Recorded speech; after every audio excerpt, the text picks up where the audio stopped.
Hello everyone and welcome to a new video. Today I am filming my wrap up for June, which was Prime Month, Queer Month. I tried to read only queer books in that month and I read a lot of good books. None 5 stars, but still a decent amount. So I ended up on 24 books and 6,294 pages.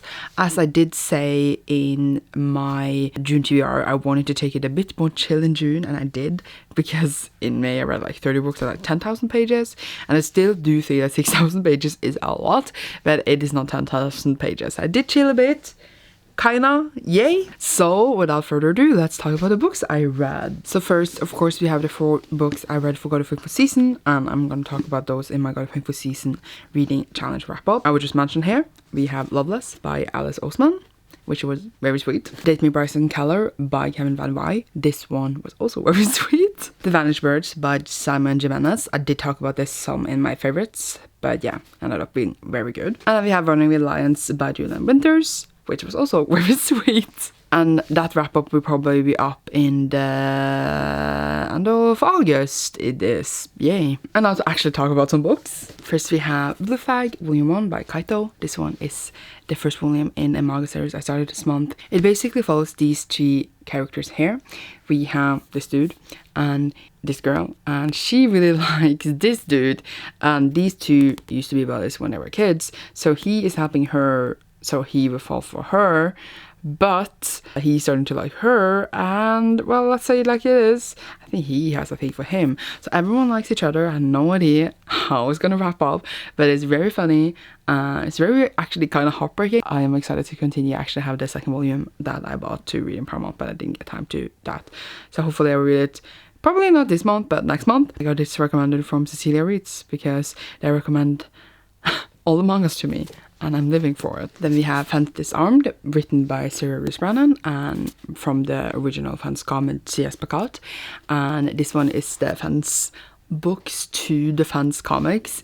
This one is the second one. The first one came out last year. Oh, you can see it there. There. It's there. I love the first book. It was so ridiculous. They were acting like the most stupid people. I was living for it. Truly a masterpiece. Do you really think that this book was really good too, but I don't think it lived up to the first one, especially since I was so high for this one. And I ended up sadly to only give it 4 stars instead of 5, because I gave the first book 5 stars. But it was really good. All the things that like came into conflict, etc., kind of wrapped up in this one, but they're so stupid, but I love it. They're just like acting so funny, and I just adore them all.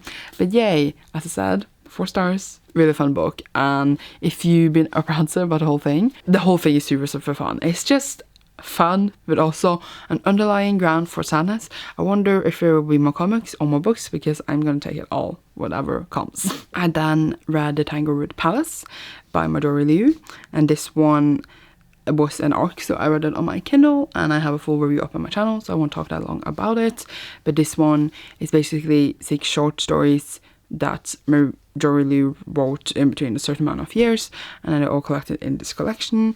Some have been edited since they were first published, some not as much, and it was just some really great stories. Some I didn't care that much for, but it's still just a great collection of stories, and I think that if you want a short story collection, this is a great go-to. And yeah, I just enjoyed some of them a lot, and I give it 4 out of 5 stars. We then have Hearstopper Volume 2 by Alice Oseman. This is the second volume in Hearstopper comic series. I'm very behind, but I'm just like chilling.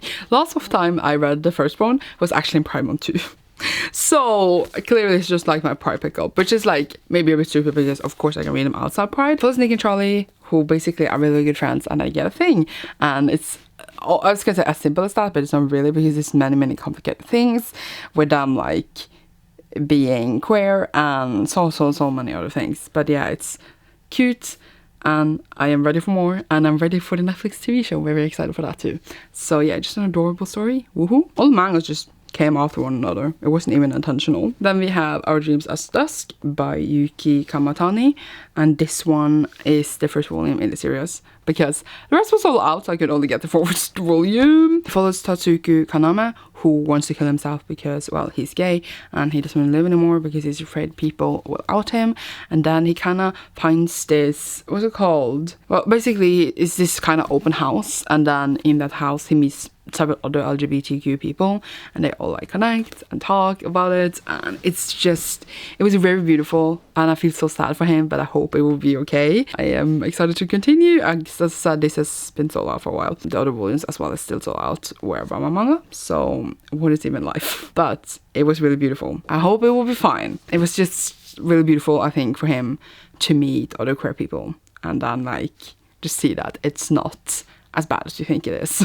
It's not bad at all, but you got the point. It can be bad, it can be scary. And then the next book I read was My Contrary Mary by Brody Ashton, Jodie Meadows and Cynthia Hand. This one is the first book in the new series by the Lady Janice. It's like a Mary series now, and this one I had as an arc on audiobook, so you can check out my full review on my channel. I will leave a link down below. This is set in the same universe as the first Jane book, and it's like the same concept where people can turn into animals. We have our main character, Mary, Queen of Scots, my favorite queen, and I think it was great to follow her. And we also have Frances and Ari, who also like works in the castle. I read this anyway, even though like I didn't know if it was queer because I had to read it for review. But then it turns out that Ari has a thing with one of Mary's handmaidens, so it turned out to be queer anyway, and I was like, thank you, it fits really well for Queer Month. But yeah, I thought it was fun. I just think that some parts of it kind of, I guess, ruined the logic of the world. But yeah, it's just fun and chill time, like just enjoyable in all matters. But I do, as I said, think that what Ari did in the end, I don't want to spoil it, was just like, but if she can do this, what does that mean? But yeah, 3.5 out of 5 stars, but rounding it up to 4. We then have Lost in the Neverwoods by Aidan Thomas. This one I wish for my birthday, and it is Aidan Thomas' second novel after Cemetery Boys, which was a great, really queer book, and I assumed this one would be queer anyway, but it wasn't really any queerness focus in the story at all. The author is still queer though, so I did support a queer author, but like in the book itself, I wouldn't say there were that much queerness unless I missed something, so it didn't really fit in the book itself, but of course it still fits because it's Pride Month and it has a queer author. Yeah, either way, this is a Peter Pan retelling, and I didn't know that. So it basically follows Wendy, who when she was a kid disappeared into the woods with her brothers Michael and John, aren't they called, and they never come back, but she did, and she didn't have any memory of what happened.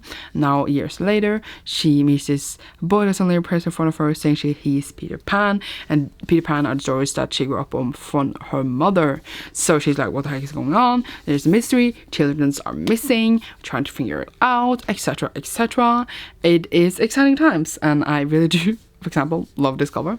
I didn't quite love what was inside this book. I did really enjoy Cemetery Boys, and I do still think that Aidan Thomas is a great author, but I also think that they like, it didn't shine as thoroughly here. It just became really like, I don't know how to describe it, tedious and boring, and the mystery wasn't interesting. They kind of just, Martin and Peter just kind of went around a lot, and like when they were going to do something, they never actually did it. I just feel like it was a lot of stops on the way for no reason at all, like just to like develop nothing. So it was just like, oh yeah, we're gonna do this thing, but we're not actually going to spend the whole time eating this lasagna, for example. Not that they actually ate lasagna, you got the point. And I was just like, can you do something? You said you would do this thing, but you don't, and it's making me not like this book. But yeah, it wasn't like super bad, but it was all not like amazing either. So I gave it like 3 out of 5 stars. A bit disappointing, but still excited to read more of Aidan's future work. Yay. Now we're gonna kill 3 birds in 1 stone. So I read Banana Fish, and I read volume 1, 2 and 3, all by Kimi Yoshida, of course, and I bought all these to read within Pride Month. And here we follow Ash, who kind of like is in control of his own little gang in New York, and then we have, is it Erie? AG, not Erie, AG, and he comes to New York with like this photographer, and they come into this dangerous scheme because there's this thing called banana fish, which is a drug, but I don't really know anything about it. And then Ash used to be in control of like his, I was gonna say old master, but like this other gang dude. And there's just a lot of things going on with all this. It's very like exciting. And this is actually quite an old manga. Old. It's from like the 70s or 80s, I think. So it's older, I guess. Like not a newest release. And it's just loads of fun. I think it's just very interesting. There's just, as I said, whole mystery aspect, trying to find out what banana fish really is and what it does, and it's just very interesting. The characters are really, really fun. I keep losing them, I'm sorry for so much movement. And yeah, it's only 19 volumes. I read 3 already, like 16 left. Screams inside. I wanted to start this since I watched like 3 or 4 episodes of the anime, and I actually surpassed where I watched in the anime already. So I don't understand how they like wrapped up the story that had 19 volumes in like 22 episodes. So they might have just made up shit in the anime. But yeah, anyone who has read and watched both, do tell me down below what happened there. But yay, excited to continue. I haven't actually bought the next volume yet because I have so much other manga, and this isn't really my recurring series, but I will of course read more when I can. Yay! I then read The Ghost We Keep by the Mason Deaver, which ended up being on my favorites for this month too, even though I did not give it 5 stars. This one is Mason's second book, and the first one was I Wish You All the Best. And this one follows Liam, who is non-binary, and their brother was just killed, and we see them dealing with just aftermath of their brother's death, but also like a few months later in the situation of their life then. And we see like the really raw pain right after it happened, and then the still painful pain, but not as raw a month later. It's truly a sad book that deals a lot with loss. If you read the author's note, you can know that this story is really close to the author's heart, which is why probably it felt so fucking sad. It was really, really good. It's definitely not like a focus on the main character being queer, but of course it is there, it is present, talked about, there's nothing like that. But it's really a story about a loss that a queer person go through, and we need those kinds of books too, where they go through shit that other people do, because of course they do, because they are people. You get the point. I just mean like a lot of queer books where the main character is queer, we focus a lot on like their queerness or coming to terms with it, etc. This is not the case here at all, and I do think that that is really nice to read about those books too, where like it's not like the main plot of the story, but those are important too as well. Yeah, you get the point. Overall, just a very enjoyable book, but it's very, very sad, and I feel like people who has dealt with loss would like feel like this is really hitting them, because I can see parallel from people in real life that have experienced loss and see that it really like, I was gonna say like reflected what I felt they went through as well. So yeah, it's a beautiful book, truly, but it's very sad. So yeah, 4 or 5 stars. Did I say that? I don't remember. And then we have The Chosen and the Beautiful by Niwa. This one is Niwa's first full novel, even though it is a very short novel. It's like 260 pages, so I almost feel like not like a long novel at least. The author has written like the short stories from Tor, and now this is the full-length novel. This is a Great Gatsby retelling, but Asian and gay, but Great Gatsby was always gay, you know what I mean. And I've been very, very, very excited for it, and I feel like I did enjoy it, and I kind of could not remember the details of like the original book because I haven't actually read that. I have seen the movie though, but yeah, shoot me, don't actually do that though, but you get the point. But I do want to read it. I do have it, I just haven't gotten to it yet, and I did see like many things that I know happened in the original story. It was hard for me to remember. I feel like maybe I should have read that first. Either way, but I also feel like, I don't know, it probably have things in it that I just like didn't really understand, and I felt like it was too smart for me sometimes. There was like this magic aspect that wasn't explained or explored at all, and I thought that that was a bit off-putting. I was like thinking a bit like if I read this as a buttery, for example, I was going to discuss it with someone, we would definitely say together that what happened with the magic, like what was that? And I feel like that wasn't like it was horrible, it was just like a bit confusing. But yeah, I ended up really did enjoying it though. I think it was written beautifully, and yeah, it's just a bit over my head, I guess, which is kind of my own fault, but also it's just the book wasn't like completely, I was gonna say for me, because I think like some people would see more things in it than I did. But yeah, I ended up still giving 4 out of 5 stars though, because I felt like I really like was immersed in it, but yeah, I don't know how to describe it. And then I did, of course, Queer Blackathon in the month. I vlogged the whole thing. It was a sucky vlog, but I did still vlog it. I will leave a link down below. Queer Blackathon was a 48-hour readathon hosted by Jesse from Botas and Books, focused on reading queer and black books, of course. So I'm going to talk about the 3 books I read for that. And the first one was Bingo Love by a bunch of people: T. Franklin, Jan Astionge, and Joe San. So this one follows these 2 ladies who meet at a bingo, and it's just a story over several years and their love story, and it was so good. I wrote it at the bingo because I was at work, so that was also on point. And we have these 2 characters just knowing that the world's not ready for the love because of homophobia back when they actually wanted to be together, and then like they reunite 50 years later, and it was beautiful. It's very short, but it's beautiful. It was just a bit kind of weird. The weirdest part about this, I think, was that it kind of advertised other stories to know the full story within the story, and I thought that was a bit strange thing because I want to know that, but I think it's weird that I have to read something else to find out what the heck they were talking about. I do get it though, because it's like a finished thing with its own thing, but I was just like, come on, you can't just do that. We want to know, but whatever. It was beautiful. I just do think that it gave me this really feel of family, and I was just like, dang, should have had kids, shouldn't I? To just get like a big family to eat dinner with and take care of me when I'm old, please. I'm not gonna do that, but like, it really just gave like that family feeling. I was just like surprised by it. Either way, 4 out of 5 stars. I think I had some other issues, like minor issues, where I felt the story was like oh, but I don't remember. So yeah, but I overall did enjoy it a lot. Recommend. I then read The Black Flamingo by Dean Atta. This one I listened to the audiobook on within Blackathon. I had to go to work and stuff, so it was perfect to have an audiobook as well. And this one follows Michael, whose life is just, he's gay, and just his experiences, first kisses, first crushes, first a lot of different things. We follow him through like as a really young child up to college, so it was very interesting to just see his whole life, and it was just very, very well written, very well read by the author himself.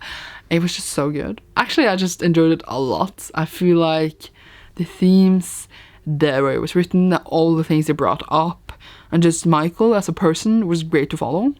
So yeah, I ended up giving this 4 out of 5 stars. I don't know what more to tell you how enjoyable it was. Really do recommend. And I need a physical copy because I need it on my shelves, so I can stare at it and not forget that I read it. Then we have The Unbroken by C.L. Clark. It was just a really fun story to how to get it. But yeah, I mentioned it in my blog, probably mention it again in my haul. And it follows these 2 characters, and we have Terrain, who is a soldier, and Luca, who is the princess. And then I think like Luca's country kind of has invaded Terrain's, and they force people. There's a big ass spider in front of me. I'm gonna try to make it go outside.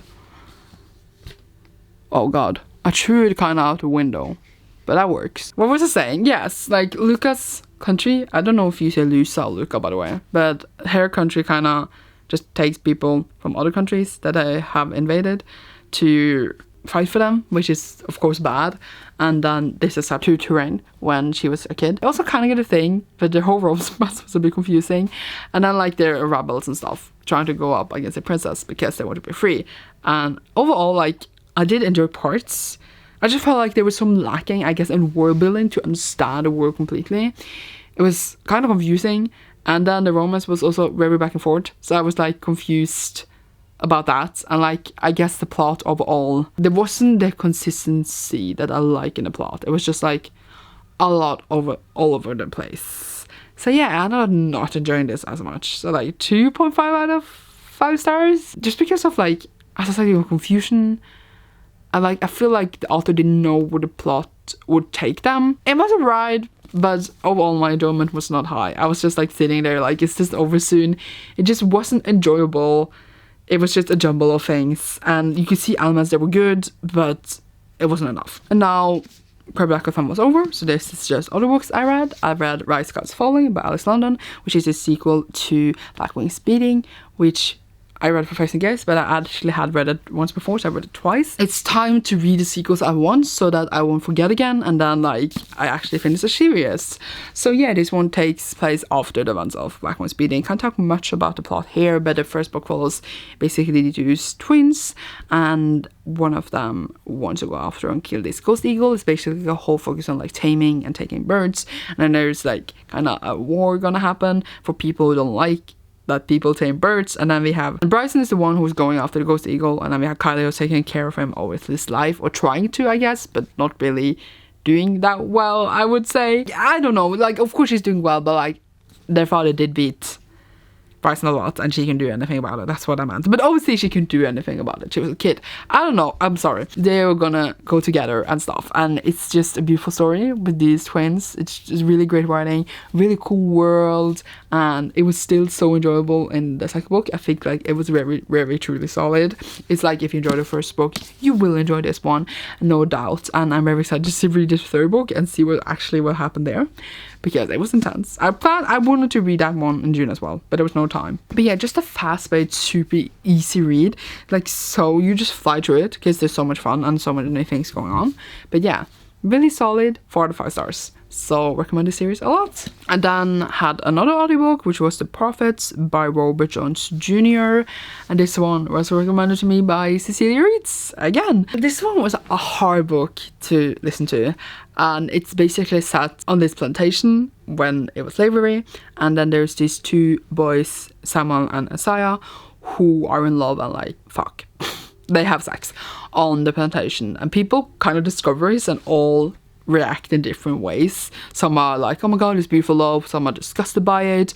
We follow like different other slaves on the plantation reacting to it. We also follow like the slave owners themselves finding out and reacting to it, and it's all this like chain reaction kind of.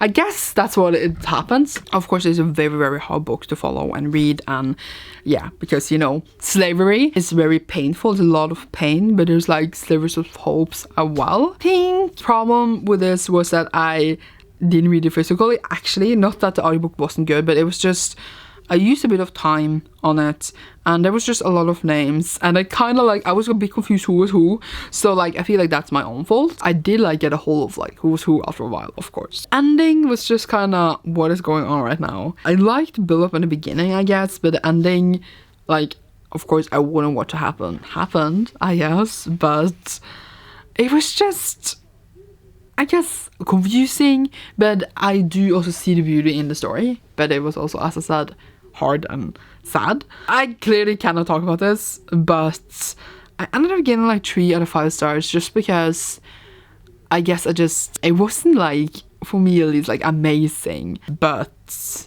there were some good parts, but it was also like, I feel like it's a hard book to talk about.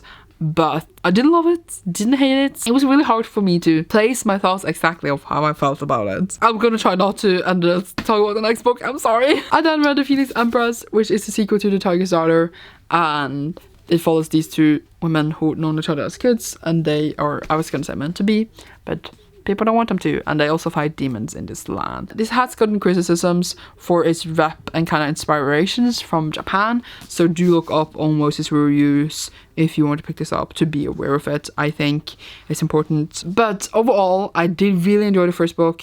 It was like seeing their love blossom and seeing them as kids and then just growing into each other.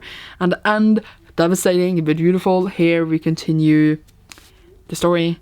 And I was so excited after reading the first book, and this was so disappointing. It was just so...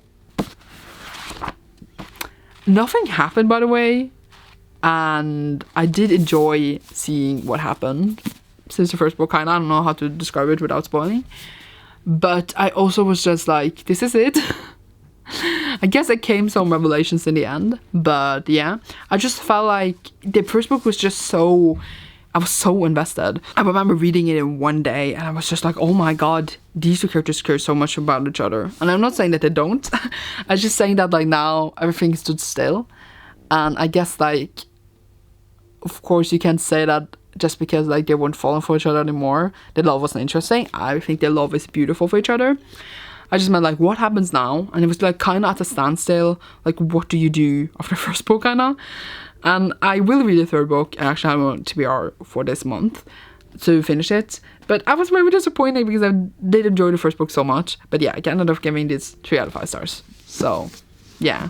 Poop. And then I listened to another audiobook, which is Can't Take That Away by Stephen Salvatore. I almost said Stefan Salvatore.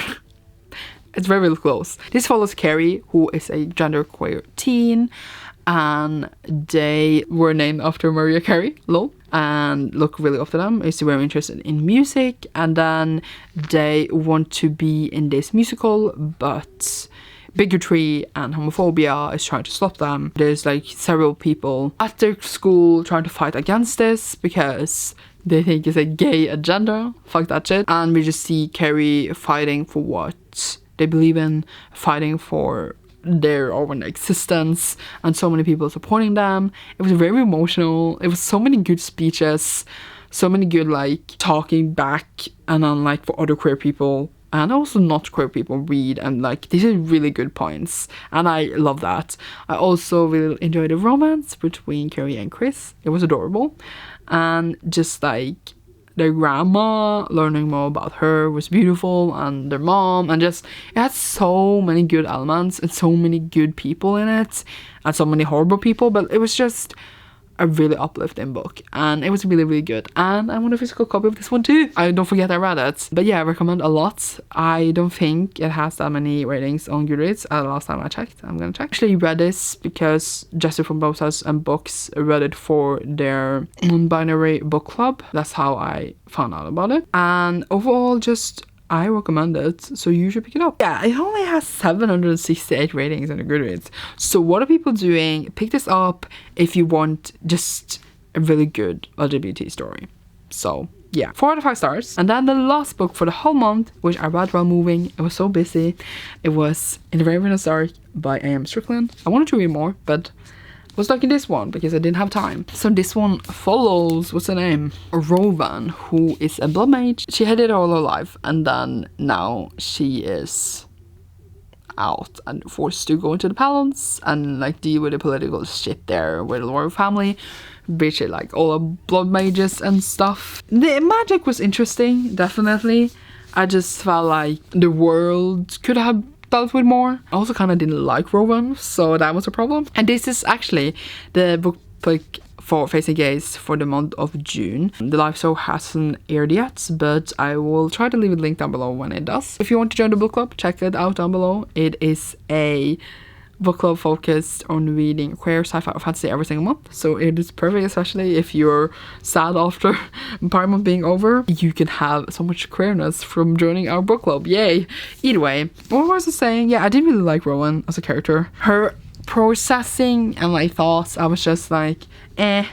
She was so standardized. I don't even know how to describe it. This is basically like a poly romance, and I don't know. I feel like I need to discuss a lot of these things in the book club live because that will be fun. But I just like didn't care about the dude because I was just like, he was there, and I didn't care about the girl because it was just so sudden, and I was just like, okay. So I don't know, I guess I didn't care about the romance at all, which made me like, eh. The only thing that was cool was like the blood magic, I think, and like the other magic, 2 different magics together, and like what happened then. And I also like the idea of like the protectors and stuff. I guess like the magic was the most fun part, and the rest was like, eh. So I ended up not enjoying this as much. I thought it would be amazing, and it was kind of disappointing. So I gave it like 3 out of 5 stars. So that was sad. Yeah, I'm excited to discuss it on a live.